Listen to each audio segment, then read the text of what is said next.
Similarly, people question, if Allah knew before He created Adam and Iblees that Iblees would refuse to bow to Adam, that Adam would eat from the tree because of Iblees's trickery, so why did He create Iblees? He could have created Adam, left Iblees out of the picture, and we just have things are in order, no problems, no. So why? The point is that when Allah created Iblees, the evil which came from Iblees, it produced a great good.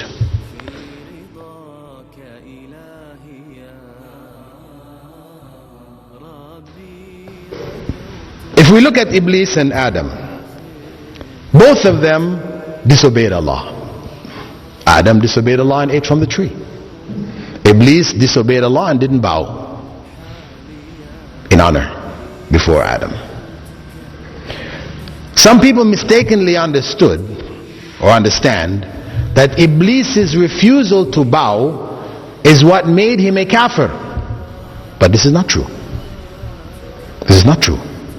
Because if in Iblees' act of disobedience is kufr, what do we say of Adam? Did he not disobey also? So you'd have to say Adam became a kafir also. No. Disobedience in and of itself does not cause a person to become a disbeliever.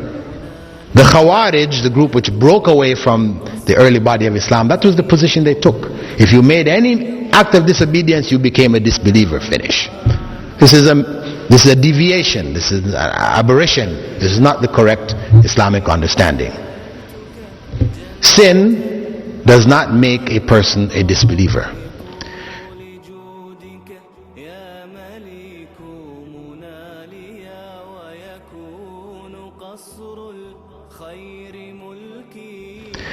The point is that when Adam disobeyed Allah and Allah had taught him words of repentance, he turned back to Allah in repentance. In the case of Iblees, when he disobeyed Allah and Allah called him upon it, what did he do? Did he turn to Allah in repentance? No. He said, I am better than him. I'm better than Adam. You made me from fire and you made him from clay. This is where the disbelief came.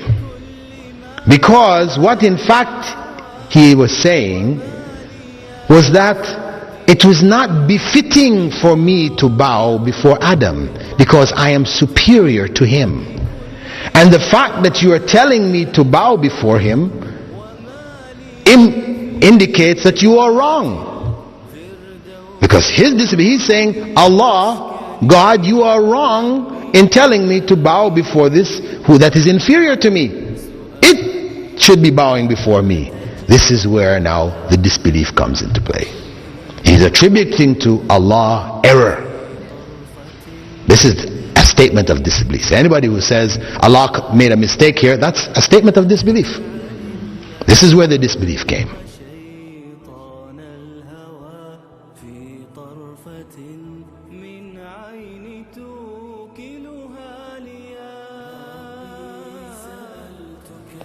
So the point is though,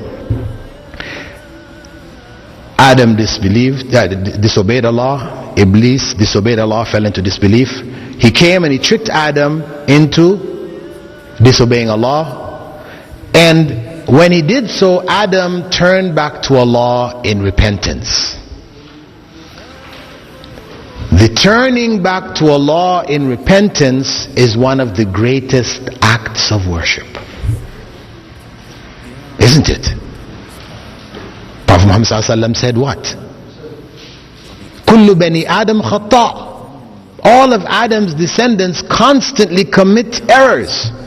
وَخَيْرُ الْخَطَّائِينَ التَّوَّابُونَ. And the best of those who constantly err are those who constantly turn back to Allah in repentance. Prophet Muhammad ﷺ was also quoted in Sahih Muslim as saying, if you didn't commit sins and turn back to Allah in repentance, Allah would have removed you from the face of the earth brought another people who would commit sins and turn back to Allah in repentance, and He would forgive them. So the act of turning to Allah in repentance, this is a great act of worship.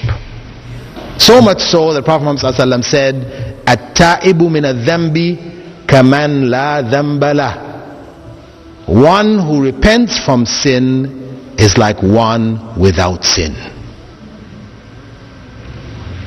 This is how great.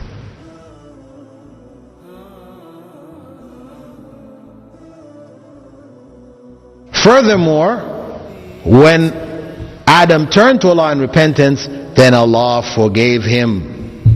This manifestation of Allah's attribute of forgiveness, this great mercy, this came about because of Adam's disobedience and turning back to Allah in repentance. So all of this great good, because of course, to receive Allah's forgiveness and His mercy and His blessings, this is a great benefit. So that great benefit, that great act of worship, this took place because of Iblees' trickery.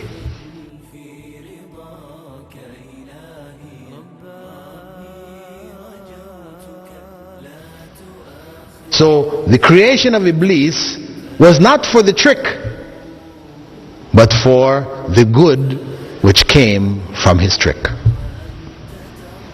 Is that clear? Right? So when we look at the concept of good and evil in the world, we recognize that good, everything that Allah creates ultimately is good.